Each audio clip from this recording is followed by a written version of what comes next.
নমস্কার বন্ধুরা, আবারও তোমাদের সামনে এসে গেছি আবার একটা রেমেডি নিয়ে। জোরদার এই রেমেডি চলো কীভাবে করছি তোমাদের কাছে শেয়ার করি। আজকে শ্যাম্পুর পালা, তাই তোমাদের কাছেও শেয়ার করবার পালা। চলো, আজকে আমি একটা হেয়ার ফল কন্ট্রোল, আমার হেয়ার খুব প্রচণ্ড উঠছিল, খুব হেয়ার ফল হচ্ছিলো, কিন্তু এটা করে একদম হেয়ার ফলটা কন্ট্রোল হয়ে গেছে। চলো কী করব, কী দিয়ে করব তোমাদের কাছে দেখাই।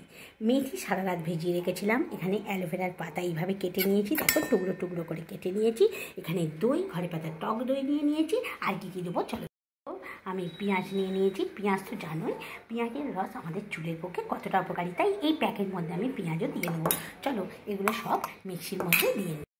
যে রেমেডিটা আজকে তোমাদের কাছে শেয়ার করতে, এটা যদি তোমরা ব্যবহার করো কিছু দিনের মধ্যেই দেখবে একদম চ্যালেঞ্জ, চুলোটা পুরোপুরি কমে যাবে। কারণ মেথি আছে, পেঁয়াজ আছে, অ্যালোভেরা আছে, তোমাদের চুল তো সিল্কি শাইনি হবে, স্মুথ হবে, চুলোটা কিন্তু একেবারেই কমে যাবে। শুধু তেল, নানা রকমের তেল মাগলেই হবে না, এসব প্যাক কিন্তু তোমাদের ইউজ করতেই হবে। চলো এটাকে পেস্ট করে আনি।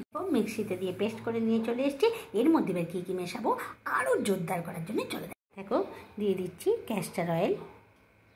ক্যাস্টর অয়েল দিলে কিন্তু এই প্যাকের যে কাজ সেটা আরও বেড়ে গেল। দিয়ে দিচ্ছি নারকেল তেল, দিয়ে দিচ্ছি অলিভ অয়েল। দেখো এবার একে খুব ভালো করে প্যাকটিকে এইভাবে মিশিয়ে নিতে হবে। দেখো আমি মিশিয়ে নিয়ে চলে এসেছি। এবার মাখবার পালা। এই যে তিনটে তেল মিশ্রণ করলুম, এর ফলে তো চুল একদম হেয়ার ফল কন্ট্রোল তো হবেই, চুল হবে সিল্কি স্মুথ ফাটাফাটি। তাহলে হেয়ারকে ফাটাফাটি করতে, রুক্ষতা দূর করতে, খুশকি দূর করতে এই প্যাকটার একদম কার্যকরী প্যাক।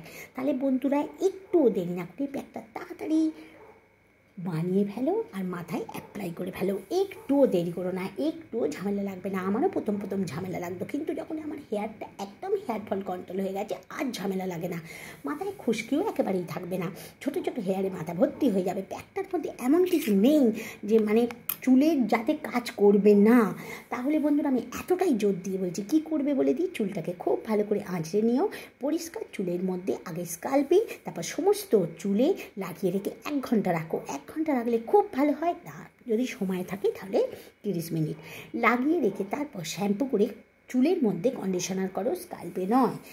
করে ভালো করে শুকিয়ে নাও, পাখার হাওয়ায় নেয় রোদে শুকিয়ে নিয়ে। এখন বর্ষাকাল, পাখার হাওয়ায় শুকিয়ে নিতে পারবে, রোদ ভালো উঠছে না, ড্রায়ার দিয়ে